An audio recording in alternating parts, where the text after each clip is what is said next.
Hey guys, Infinity here, and welcome to Weapon Wednesday. This series focuses on breaking down the weapons in official Dayz to help you get a better understanding of them. For this week, we're going to be looking at the AK-74. This weapon is quite underrated and people don't realise how practical the weapon can be, even though it is in the shadow of the AK-101 and the AKM. Also, I do hope you had a great Christmas and New Year, but without further ado, let's get into things. The AK-74 is a mid-tier assault rifle that can be found in Tier 3 and Tier 4 military areas across the map. A maximum of 8 can be present on the server at any given time, and the weapon has a spawn refresh of every 8 hours. For sights, you're given 4 options to choose from. There's the Cobra sight, the Cashton sight, the PSO-1 sight, and the night vision scope. These can all be found at general military spawn points across the map apart from the night vision scope. The night vision scope will spawn exclusively in contaminated zones, so grab an NBC kit and get hunting for it. When it comes to buttstocks, you're given 4 options to choose from. There's the wood buttstock, the polymer buttstock, the folding buttstock, and the AKS buttstock. The wood buttstock is king for accuracy improvements, offering a 10% increase. This is followed by the polymer and the folding buttstock that give 7.5% respectively. Lastly, there's also the AKS buttstock that will give an improvement of 2.45%, which is still better than nothing. They can be found at general military spawn points across the map.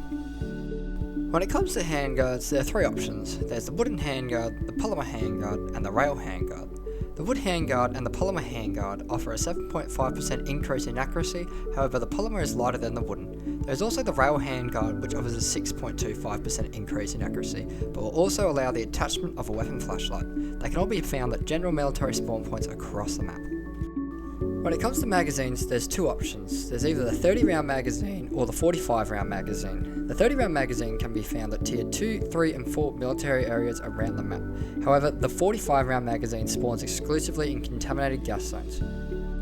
When it comes to suppressors, there's 2 options. There's the improvised suppressor and the normalized suppressor. The improvised suppressor can be crafted and will allow 7 suppressed shots before ruining. This is in comparison to the 168 shots that the normalized suppressor can deliver. However though, it does only spawn in contaminated gas zones. When it comes to miscellaneous attachments, there's 3 to choose from. You've got the weapon flashlight, the ghillie gun wrap, and the AK bayonet. The ghillie gun wrap will provide camouflage for your weapon, and the weapon flashlight will give you a light source at night. And the AK bayonet takes 4 shots to the body to kill a zombie, and it takes 1 shot to the head. They can all be found at general military spawn points across the map. Here is the reload animation. When dealing with infected, it'll take 2 shots to the body to kill a zombie and 1 shot to the head. When dealing with players, it'll take 2 shots to the body to kill a fresh spawn, it will take 3 shots to the body to kill a medium geared player, and it will take 5 shots to the body to kill a fully geared player. If you're lucky enough to hit the headshot, it'll 1-tap a fresh spawn, it'll 1-tap a medium geared player, and it will take 2 bullets to kill a fully geared player.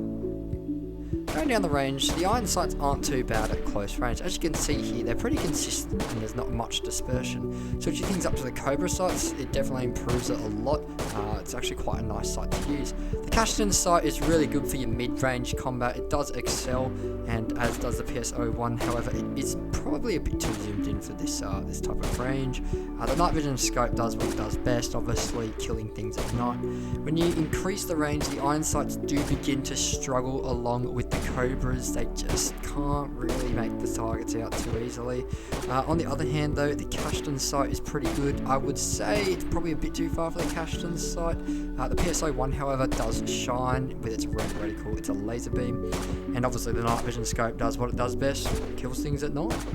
And that does bring us to the end of this week's episode of Weapon Wednesday. As always, I hope you enjoyed the video and you learned something new. We are coming up to 500 subscribers, and I do intend to do a special celebration for that, so keep an eye out for that.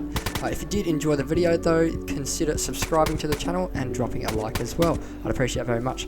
Until next time guys, I'll catch you then.